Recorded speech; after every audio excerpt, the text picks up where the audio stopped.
শশীভূষণের বাড়ি, ভগবানপুর, পূর্ব মেদিনীপুর। শ্রীপাত্র। আমাদের ছিল একটা সুন্দর বাড়ি। প্রাকৃতিক গ্রাম্য পরিবেশে স্নেহ মমতায় জড়ানো মাটির বাড়ি।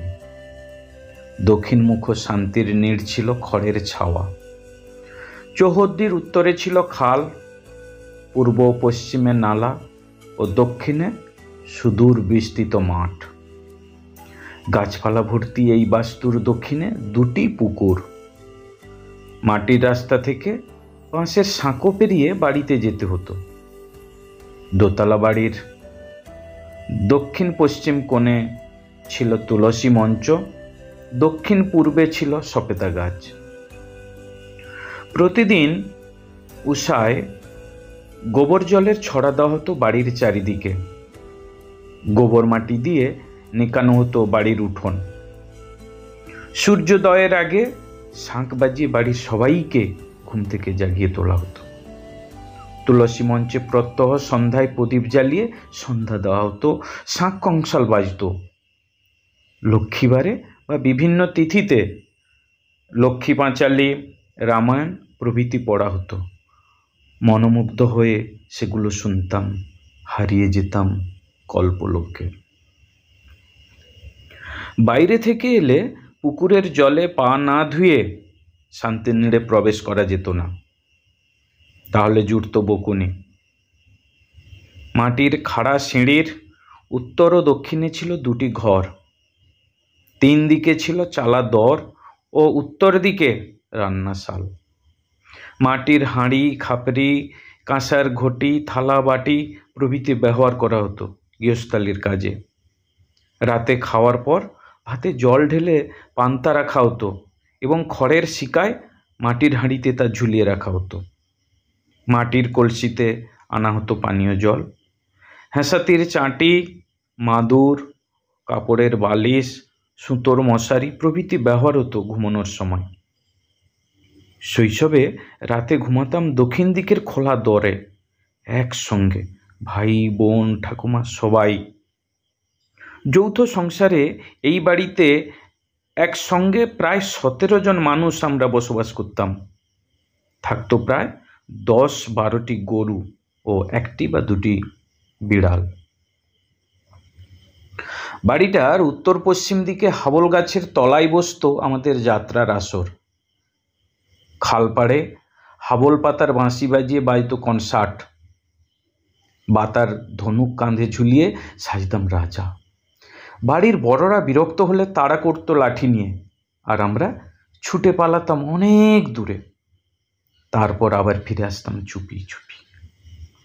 দুপুরে খালের জলে সাঁতার কাটা হতো হাঁসের সাথে। কলমির শাক ভাসত খালের জলে। খালে চান করা, মাছ ধরা সবই ছিল আমাদের প্রাত্যহিক ঘটনা। রাস্তার উত্তরে ছিল মাটির শীতলা মন্দির। সামনে ছিল বিরাট কৃষ্ণচূড়া গাছ। ওই গাছের তলায় মন্দির প্রাঙ্গণে বিকেলে আমরা খেলতাম পাতা লুকানো, খই দই, বউ বাসন্তী, কুক লুকানো, পিন্টু, বাইট, হাডুডু, কবাডি, সীতাহরণ প্রভৃতি। সন্ধ্যাবেলা লম্ফের আলোয় সুর তুলে কবিতা পড়তাম একসঙ্গে, আর ক্লান্তির ঘুম এলে ঝুড়ত জালছড়ির ঘা। রান্নাঘর থেকে মা বলতো, জোরে জোরে পড়। ঢেরাতে পাটের দড়ি পাকাতে পাকাতে বাবা বলতেন, আরো জোরে পড়ো। একটু বড় হতেই দেখলাম আমাদের বাড়িটা ভাগ হয়ে গেল। ভাগের বাড়িতে আমরা পেলাম উত্তর পশ্চিম অংশের দর, রান্নাশাল ও তক্তাপাতা ছাদের 2টি খুপরি। দক্ষিণ দিকে খুপরিটিতেই কেটেছে আমার কৈশোর ও যৌবনের প্রারম্ভ। মাথার সমান উঁচুতে কুমড়ো পাটাতে থাকতো কচু, হলুদ, দোল প্রভৃতি চারা, কখনো বা আলু, পেঁয়াজ প্রভৃতি। শেষের দিকে জুটেছিল একটি তক্তপোষ। তক্তপোষের মাথার দিকে ডাঁয়ে ও বাঁয়ে থাকতো বইয়ের ডাঁই। খড়ের চালাযুক্ত এই খুপরিটিই ছিল আমার গ্রীষ্মের এসি ঘর ও শীতের গরম কুঠরি। এটাই ছিল আমার সাধনার মন্দির।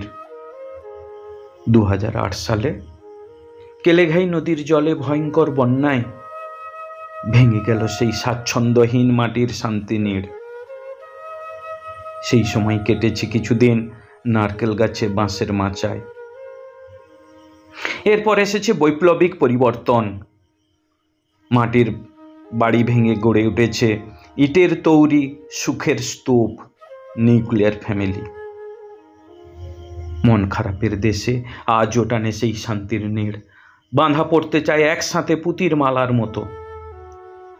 লোকারণ্যে একাকিত্ব মন আজ করুণ সুরে বলে, শূন্য এ বুকে পাখি মোর, আয় ফিরে আয়।